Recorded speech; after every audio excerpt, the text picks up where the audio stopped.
Okay. Okay. Sino next? Kailangan nag-prepare? Okay. Sige pa lang makalusing.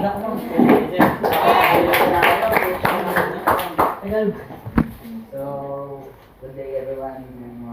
So, I'm Dennis Abisayako and my title is My Future as a Police Officer 10 years from now. As a senior high student, I have many dreams and goals that I want to achieve in life.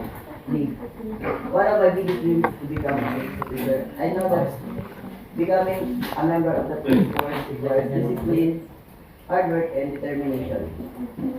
Because of this, I am here doing my best in school, preparing myself for the future.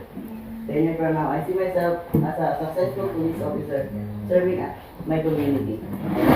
Wearing the police uniform required in carrying out and responsibility.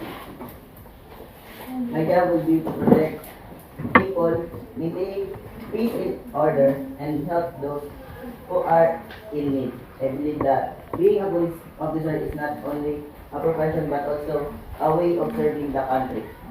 As a police officer, I'm hoping to become someone who people can trust and rely on.